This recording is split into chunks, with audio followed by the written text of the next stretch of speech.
먼저 기도하겠습니다. 은혜롭고 존귀하신 하나님 아버지 감사합니다. 이 귀한 거룩한 성령 가운데 오늘도 이 자리를 허락하여 주시고 또 은혜 받는 자리 간절히 나라와 민족을 위하여 기도하는 이 자리 가운데 우리를 불러내어 주셔서 감사드립니다. 이 시간 모든 영광과 찬송과 존귀를 하나님께 올려드릴 때 하나님께서 먼저 홀로 영광 받으시는 귀한 예배되게 하여 주시옵소서. 또 마음을 담아 간절히 기도하며 나아갈 때 하늘 문이 열려 귀한 하나님의 놀라운 응답의 역사, 회복의 역사가 나타나는 귀한 은혜 넘치는 예배 되기를 예수님의 이름으로 간절히 기도드리옵나이다. 아멘. 반갑습니다. 우리 앞뒤자분들 한번 인사하시겠습니다. 사랑합니다. 축복합니다. 감사합니다. 사랑합니다. 축복합니다. 천안에서 올라오느라 꼬박 3시간 30분을 쉬지 않고 달려왔습니다. 그래서 차가 정말 많이 막히더라고요. 그런데 또 이 귀한 자리를 허락해 주시고 또 기쁜 마음으로 떨리는 마음으로 왔습니다. 오늘 원래 이 시간에 좀 인상이 좀 푸근하시고 좋으신 여자 목사님이 오실 시간인데 왜 뚱뚱한 젊은 목회자가 나와 있냐라고 의아하게 생각하실 수도 있을 것 같아요. 저는 광명주 목사님의 둘째 사위입니다. 현재 오산에서, 경기도 오산에서 개척교회를 담임한 지 한 2년 정도 되어가고 있고요. 방금 찬양으로 영광을 올려드린 우리 정은미 자매는 개척교회에서 시작할 때 또 개척 멤버로서 함께 시작했던 귀한 믿음의 동역자라서 자신있게 찬양 잘한다고 말씀드렸었습니다. 우리 광복 79주년 기념 이 기도성회 가운데에 우리가 더욱더 믿음과 신앙 가운데 더욱더 하나님께 붙들려서 나아갈 수 있는 귀한 은혜의 자리 되시기를 간절히 축복합니다. 이 자리 가운데 먼저 하나님께서 이 자리를 허락해 주셔서 영광 올려드리고 또 우리 송추 반석교회 담임 목사님이신 우리 고관능 목사님께 이 자리를 빌어 진심으로 감사 인사드립니다. 우리가 예수 그리스도를 믿는 믿음으로 살아갈 때에 가장 중요한 것이 한 가지 있습니다. 가장 중요한 것. 많은 분들에게 이런 질문을 해보면 많은 사람들이 다 각기 다른 대답을 해요. 어떤 분은 예배가 중요합니다. 어떤 분은 기도가 중요합니다. 말씀도 하시고요. 또 어떤 분들은 뭐니 해도 헌금, 찬송 이런 다 중요합니다 라고 각기 다른 대답들로 많이들 대답하시곤 합니다. 그러나 이 모든 하나도 빠짐없이 중요한 것들을 다 아우르는 답이 한 가지 있는데 교회를 다니면서 신앙생활, 믿음생활하면서 가장 중요한 것이 있다면 그것은 하나님을 바르게 아는 것입니다. 아멘이시죠? 예수님을 바르게 알고 믿는 것이 참 중요합니다. 우리가 이렇게 함께 모여 나라와 민족을 위하여 기도하는 이유, 또 날마다 주님 앞에 나와 간절히 엎드려 기도하며 예배하며 하나님께 믿음의 사람으로 살아가는 그 이유는 우리를 대신하여 십자가에 못 박혀 죽고 부활하신 그 하나님을 알기 때문에 우리가 이 자리 가운데 나온 것 아니겠습니까? 그래서요, 우리의 신앙생활, 믿음생활 가운데 가장 중요한 것은 예수님을, 하나님을 바르게 알고 믿는 것이다 하는 것이죠. 우리가 오늘 누가복음의 말씀을 함께 읽었는데 오늘 신약성경의 사복음서를 보면 예수님께서 공생의 사역들의 그 사역의 모습들이 상세하게 기록되어 있습니다. 대표적으로 병든 자를 고치시기도 하고 하나님의 말씀을 전파하시기도 하고 또 하나님 나라의 복음을 전파하시고 가르치셨던 놀라운 이 사역들 속에 우리가 두드러지는 특징이 한 가지 있다면 예수님께서는 꼭 하나님 나라, 우리가 앞으로 가야 될 그 모양, 천국에 대해서 말씀하실 때에는 비유를 통하여서 말씀하신 것을 우리가 볼 수 있다는 것이죠. 한마디로 얘들아 예를 들어서 말이야 라고 하면서 하나님 나라 천국에 대해서 말씀하셨다라는 것입니다. 그래서 오늘 본문 말씀 11절을 보시면 예수님께서 비유를 더하여 말씀하시니 라고 말씀하시면서 이제 사람들이 하나님 나라가 정말 코앞에 왔구나 잘못 생각하고 있는 사람들의 생각을 깨트리시고 하나님 나라의 비밀에 대해서 오늘 다시금 말씀해 주고 계신다는 것입니다. 다시 한번 서두에 말씀드렸지만 우리가 교회를 다니면서 예수님을 믿는 것 가장 중요한 것이 예수님을, 하나님을 바르게 알고 믿는 것이라 말씀드렸어요. 그렇다고 한다면 오늘 이 예수님의 비유의 말씀을 통하여서 오늘 예수님께서 우리에게 무엇을 가르쳐주고 계시는지, 그리고 광복 79주년을 맞이하여서 이 말씀이 오늘 이 나라와 민족을 위하여 기도하는 것에 있어서 어떤 적용의 말씀점을 찾아갈 수 있는지 우리 한번 말씀을 통해서 살펴보고자 합니다. 우리가 읽은 이 누가복음 19장의 말씀은 19장의 말씀은요, 마태복음 25장에 비슷한 말씀이 똑같이 기록되어 있습니다. 바로 달란트 비유입니다. 마태복음 25장 14절부터 30절까지의 말씀을 보면 어떤 한 주인이 먼 나라로 떠나가겠다라는 것이죠. 떠나기 전에 자신들의 종들을 불러서 각각의 재능대로 한 사람에게는 5달란트를, 한 사람에게는 2달란트를, 잘 아시죠? 저만 하는 이야기 아니잖아요. 또 한 사람에게는 1달란트를 주었다라는 것이죠. 그러면서 내가 갔다가 올 동안 잘 관리하고 있어라 부탁하고 주인이 떠나가게 됩니다. 잘 아시는 것처럼 5달란트 받은 사람, 2달란트 받은 사람, 정말 최선을 다해 장사하고 밤낮 가리지 않고 일하여서 5달란트 받은 사람은 5달란트를, 2달란트 받은 사람은 2달란트를 남겼다라는 것이죠. 훗날 주인이 찾아와서 얘들아 내가 왔다 했을 때 5달란트를 남기고 2달란트를 남겼던 종들은 주인이, 제가 주인이 갔다 오신 동안 열심히 일했습니다. 그래서 이만큼이나 남겼습니다. 보시옵소서 라고 당당하게 말했어요. 그러나 1달란트 받았던 사람은 주인이 엄한 사람인 줄 제가 알고 있어서 제가 땅속에 잘 숨겨두었어요. 그대로 있습니다. 이거 보세요 라고 1달란트 받은 사람도 대답했다라는 것이죠. 그의 결과가 어떻게 되었습니까? 1달란트 받은 사람은 쫓겨나게 되고 그 받았던 1달란트를 빼앗기게 되는 안타까운 결말을 우리가 말씀을 통해서 잘 알고 있다는 것이죠. 이와 비슷한, 아니 어쩌면 똑같은 말씀이 오늘 누가복음 19장에서도 기록되어 있습니다. 특별히 오늘 이 말씀에는 달란트가 아니라 문화라고 하는 로마와 헬라에서 썼었던 은화를 주인이 나누어 두게 되는데요. 이 10명의 종들을 불러서 각 사람에게 한 문화씩 다 주었다라는 것이죠. 그리고 누가복음 19장에 이제 길을 떠나기 전에 너희들 내가 돌아올 때까지 장사하고 있어라 라고 주인은 명령합니다. 마찬가지로 어떤 첫 번째 주인은 그 한 문화를 가지고 10문화를 남겼습니다. 또 한 사람은 5문화를 남겼고요. 동일하게 주인이 엄한 사람인 줄 알고 수건에 이 은화를 쌓아놓았다가 주인이 돌아왔을 때 이 주인에게 문화를 그대로 돌려주는 장면이 우리 익히 잘 알고 있는 말씀, 주인 앞들 때 다 배우셨던 말씀 아니겠습니까? 그래서 결국 한 문화를 수건에 쌓아두었던 종은 그 있는 것을 빼앗기고 쫓겨나게 되지 않습니까? 우리가 여기서 한번 생각해 봐야 될 것이 있다고 저는 생각합니다. 예수님은 이런 비유를 통해서 천국의 비밀을 말씀하시는데, 예수님은 뭔가 내가 예수님께 받은 은혜를 통해서 뭔가 남겨야만 구원해 주시는 거구나 라고 착각하시고 오해하실 수도 있어요. 어쩌면 이렇게 극단적으로 생각하실 수도 있습니다.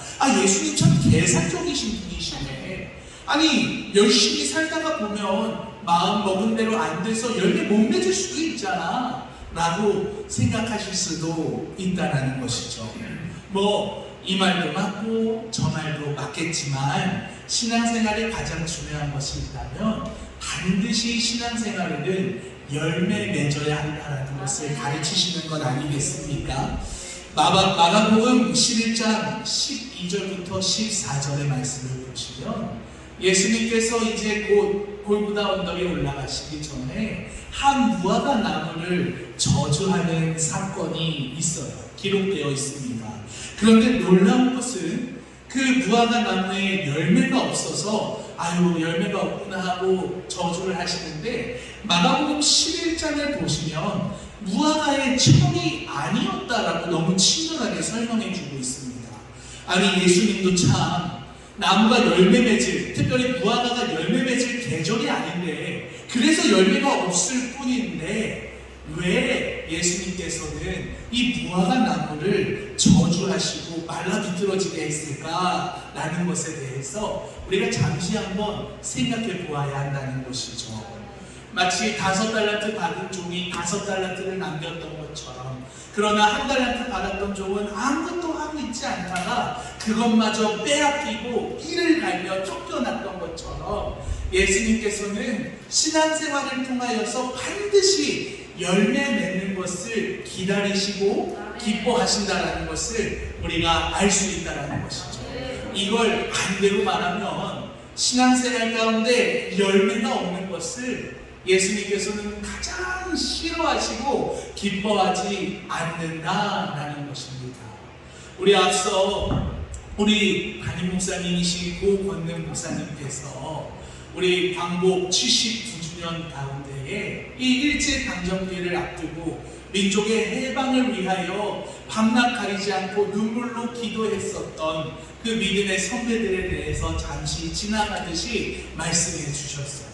정말 마음의 소원을 담아 종교의 자유, 또 하나님을 자유롭게 믿을 수 있는 그 자유로움 가운데 예수 그리스도를 내가 자신 있게 믿고 싶다라는 그 간절한 마음으로 기도했고, 우리의 믿음의 선배들의 간절한 기도 가운데 그것이 열매가 되어서 오늘날 자유민주주의 가운데에 우리가 예수 그리스도의 복음을 통하여 이 대한민국이 성장해 왔다라고 저는 믿습니다. 앞서 이렇게 특송으로 영광 올려드리실 때에 참 앉아서 너무 귀하고 너무 귀하고 너무 귀하다라는 생각이 들었어요. 이렇게 믿음의 선배이신 우리 한 분 한 분 여러분들께서 찬양의 반주에 맞춰서 마음으로 몸으로 그렇게 찬양으로 특성으로 영광 올려드리는 이 믿음의 열매가 오늘도 이어지고 믿음의 유산이 또 이어져서 오늘 제가 좀 많이 젊거든요. 이렇게 믿음의 유산이 잘 열매 가운데 이어져서 오늘날 우리에게까지도 전달되어 믿음이 이어질 수 있다는 것이 얼마나 하나님께 영광이요, 이렇게 믿음을 지키고 달려오신 우리 믿음의 선배분들 가운데 얼마나 감사한 마음이 있는지 모릅니다. 그런데요, 제가 이제 하려고 하는 말은 조금 어둡고 조금은 듣기 싫은 말일 수도 있어요. 이렇게 믿음의 유산을 잘 전달해 가고 믿음의 열매가 잘 전달해 갑니다. 그런데 오늘날 어떻습니까? 요즘은요, 교회에 가면 애들이 없어요. 요즘은요, 다 바캉스에 떠나가서 온라인으로 줌으로 예배를 드리기 시작했어요. 점점 믿음의 고귀한 숭고한 희생 가운데 이 대한민국의 믿음을 지키고 살아왔던 믿음의 선배들의 그 숭고한 희생과 믿음의 결실이 점점 희미해져가고 있는 이 현실이 우리 대한민국의 현실이다라는 것입니다. 눈 가리고 아웅할 것이 아니라 지금 정말 위기 가운데 있다라는 것이죠. 좋은 환경이 있고요, 좋은 시설은 있는데 그 좋은 환경과 시설에서 양육받아서 믿음의 다음 세대로 세워져야 될 어린 영혼들이 점점 사라져가고 있는 이 현실이 바로 우리 한국교회의 현실이다라는 것입니다. 그렇다면 저는 한 가지 질문이 생깁니다.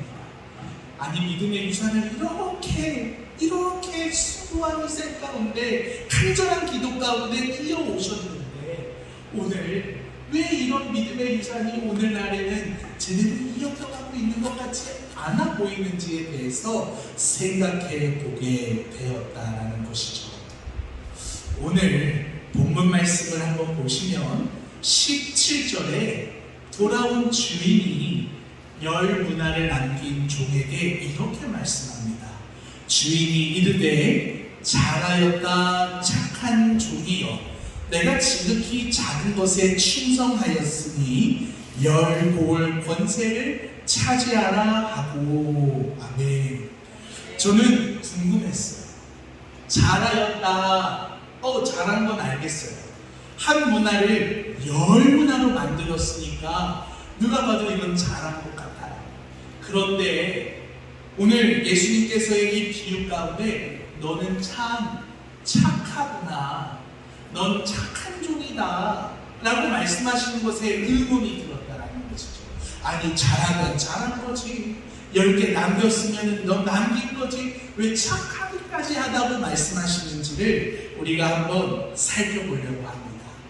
여기서 말씀하는 착하다라고 하는 말의 원어의 지역의 뜻은 마음에 쏙 들다라는 뜻이에요. 그러니까 다시 말하면 너는 정말 잘했다, 그리고 너는 내 마음에 쏙 드는 종이구나 라고 오늘 주인이 종에게 말씀하고 있다는 것이죠.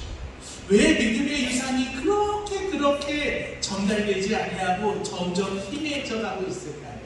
각자의 신앙생활은 정말 잘한다고 생각하거든요. 지금도 교회 가면 눈물 흘리면서 기도하는 젊은이들, 청년들 그래도 있거든요. 그런데 잘한 것을 뛰어넘어 이 주인이 종에게 너는 참 착하구나 라고 하는 이 마음에 쏙 드는 신앙생활이 없기 때문이라고 저는 생각합니다. 오늘 이 착함의 의미가 무엇인지 우리가 한번 살펴보도록 하겠습니다. 우리 본문 말씀 12절인데요. 우리 본문 말씀 12절 한번 같이 읽어보겠습니다. 이르시되 어떤 귀인이 왕위를 받아가지고 오려고 먼 나라로 갈 때에 라고 기록되어 있어요. 이게 좀 잘 이해가 되지 않거든요. 왜냐하면 이 배경은 예수님의 공생의 사역의 배경이기 때문이에요. 지금 어떤 귀인이 왕위를 받으러 멀리 떠나간다라고 하는 것입니다. 아마 예수님께서 이 비유를 하실 때 그 자리에 있던 사람들은 하고 다 알아들었을 거예요. 왜냐하면 이때 당시만 하더라도, 예수님이 공생의 사역 때에만 하더라도 한 나라의 왕이 되려면 반드시 거쳐야 되는 절차가 한 가지 있었기 때문이에요. 그것이 무엇이냐면 로마 제국의 황제에게 가서 내가 이 나라의 왕이 되겠습니다 라고 승인받는 절차를 받아야 한다는 거예요. 그러니까 이 한 귀인, 한 유력한 왕이 될 사람이 이제 한 그 나라의 왕으로 승인받으려고 먼 나라 로마 황제를 만나러 떠난다라는 거예요. 그런데 떠나려고 해서 보니까 아니 로마 황제는 아무나 만납니까? 만나고 싶어도 못 만나잖아요. 오래 걸릴 것 같은 거예요. 그러니까 자신들의 종들을 다 모아놓고 문화를 다 나눠주면서 명령합니다. 너희들 내가 올 때까지 열심히 최선을 다하여 장사하고 있어라 라고 올 거야 라고 말씀을 주고 사명을 주고 그리고 길을 떠난다라는 것입니다. 여기까지 이해는 되시죠? 그런데요, 오늘 말씀을 좀 자세히 들여다보시면 이 10명의 종들이 장사하는 것이 쉬웠을까요? 어려웠을까요? 어려웠을 거예요. 왜냐하면 그 나라에 있는 사람들은 이 귀인이 왕이 되는 것을 반대했기 때문입니다. 14절을 보시면 그런데 그 백성이 그를 미워하여 사자를 뒤로 보내어 이르되 우리는 이 사람이 우리의 왕됨을 원하지 아니하나이다 하였더라 라고 기록되어 있습니다. 왜 장사하기 어려웠을까요? 사람들 다 알아요. 저 특승한 인물이 그 왕되고 싶어갖고 떠나는 종이잖아. 다 알아요. 근데 그 사람이 왕이 되는 걸 다 반대하고 싫어하거든요. 누가 물건을 팔아주겠어요? 누가 가서 그 장사에 도움이 되겠어요? 게다가 얼마나 미워했으면 14절 전반절을 보시면 사자를 뒤로 보내서, 다시 말하면 사절단을 뒤로 보내서 왕이 되는 것을 저희는 반대합니다 라고 이 뒤에 왕이 되는 것을 반대하고 막았었다라는 것이죠. 이런 상황 속에서 남은 10명의 종들이 장사를 해야 되는 거예요. 얼마나 힘들었겠습니까? 사람들은 말합니다. 야, 니네 주인 못 돌아와. 왜? 우리가 왕 되지 말라고 뒤에 사절단을 보냈거든. 절대 못 돌아와. 그냥 그만둬. 그만해. 라고 말하지 않았겠어요. 그러니까 그 10문화, 각각 한 문화를 받은 그 종들이 얼마나 힘들었을지 우리가 생각해 보아야 한다는 것입니다. 그런데요, 그 10사람들의 종들 가운데 포기하고 도망갈 사람들 왜 없었겠습니까? 다시 말하면 오늘날 예수 믿는 게 너무 귀찮고 지켜야 될 게 너무 많아서 귀찮아서 믿음 버리고 예수 포기하고 떠나가는 사람들 얼마나 많습니까? 그런 사람들처럼 장사하는 걸 포기하는 사람들 왜 없었겠어요? 그러나 그 속에서도 주인이 꼭 돌아올 거라는 믿음 가지고 장사하는 종들도 있었다라는 것입니다. 저는요, 이것이 앞으로 광복 79주년을 맞이하여서 정말 믿음의 선배들이 이 대한민국을 수호하고 하나님을 믿는 믿음으로 여태까지 이렇게 끌고 왔던 것처럼 앞으로 우리 대한민국의 복음을 이끌고 가기 위해서는 이런 수고하고 헌신하고 그러나 인내하며 기도하고 장사하는 이 종들의 모습과 같은 성도들이 많이 일어나야 된다라고 믿습니다. 오늘 그런 성도들 저와 여러분들 다 되시기를 간절히 축복합니다. 신앙생활은요 결코 쉬운 것이 아니에요. 때때로 어려운 환경의 문제가 있고 건강의 위협도 있고 물질의 어려움도 있고요. 왜 문제 없는 사람 왜 없겠어요? 죄송합니다 말하면서 이런 생각이 이렇게 젊은 목사가 어르신들 데리고 이렇게 얘기를 하면 이게 맞나 싶은데요. 왜 없겠어요? 많이 힘들고 어려운 일들이 많잖아요. 근데 그 속에서 믿음 지키고 하나님이 기뻐하시는 믿음의 열매를 맺으며 신앙생활을 한다는 것이 결코 쉬운 일이 아니다라는 것입니다. 마치 성경에서 예수님께서도 이런 비유를 들어주셨던 것처럼 이 귀인이 왕이 되는 것을 반대하는 사람들의 반대 가운데 장사하는 건 있을 수 없는 일이에요. 힘든 일이거든요. 날마다 아침마다 야 니네 주인 못 돌아온다니까 그만해. 니네 주인 어차피 못 돌아와. 왕 못 돼. 얼마나 그 마음을 들쑤시고 흔들어 놨겠습니까? 그런데 그 속에서 포기하고 수건에 싸맨 종들도 있었지만 그 속에서 10문화를 남기는 종도 있고요. 5문화를 남기는 종도 있었다라는 것입니다. 절대 포기하지 않아요. 포기하지 않냐고 장사해요. 누가 뭐라 해도 나가서 더욱더 최선을 다해서 장사해요. 이 물건을 안 사면 후회할 정도로 만들어서라도 장사해요. 자, 그러면 한 가지 질문이 또 생깁니다. 이야, 진짜 힘들었을 텐데 어떻게 이 종들은 이 장사를 이어갈 수 있었을까라는 질문이 생긴다는 것이죠. 그 답은 무엇일까요?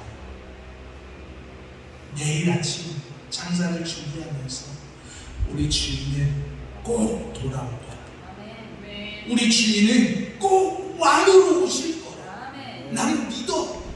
아무도 믿지 않고 흔들지만 우리 주인은 왕으로 오실 뿐이야. 그 믿음이 이 종들 10문화를 남기고 5문화를 남긴 종의 장사를 끝까지 포기하지 않고 할 수 있는 믿음의 원동력 아니었겠습니까? 사랑하는 우리 성주 간석교회 성도 여러분들, 이것이 오늘 내일이면 광복 79주년 점점 희미해져가는 한국 교회 미래 가운데 우리들이 더욱더 기도해야 될 제목 아니겠어요? 사람의 눈으로 봤을 때에는 희미해져만 가고 이것을 어떻게 해야 하나, 뭐만 하면 교회를 욕하고 손가락질하고 좀 걱정됩니다. 다시 또 코로나가 재유행하고 있어서 아유 또다시 이런 모이지 못하게 하면 어떻게 하나 염려도 됩니다.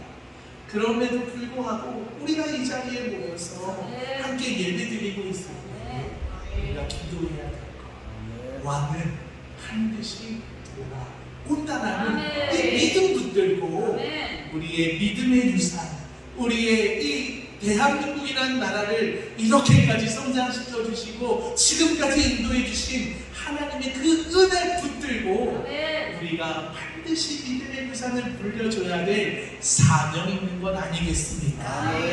사랑하는 여러분, 그래서요 오늘 주일은 이 종에게 잘하였다라고도 말하지만 넌 참 착하구나 라고 말해주는 거예요. 아멘이십니까?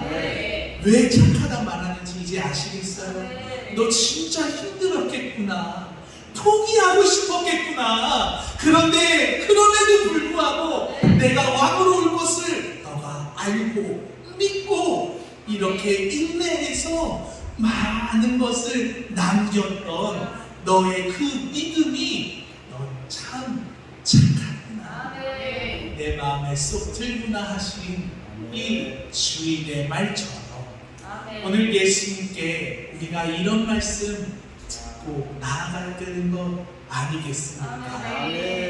말씀을 맺겠습니다. 이 자리 가운데 우리 성주 반석교회 가운데 불러내어 주셔서 너무너무 감사합니다. 또 이 자리 가운데 불러주신 하나님께도 너무 감사드립니다. 믿음의 선배들의 열심을 다하여 찬양하시고 축송하시는 이러한 모습 속에서 반드시 우리 광복 79주년 정말 대한민국을 믿음으로 복음으로 수호해왔던 믿음의 선배들과 우리의 이 간절한 기도들이 반드시 이어지게 될 줄 믿습니다. 먼 훗날 코끝에 호흡이 멈추고 주님 앞에 서는 그날까지 잘하였다, 넌 참 착한 종이구나, 그렇게 칭찬받으며 믿음 지키고 살아가시는 우리 성주 간석교회 모든 성도님들 받으시기를 간절히 축복합니다. 기도하겠습니다. 하나님 아버지 감사합니다.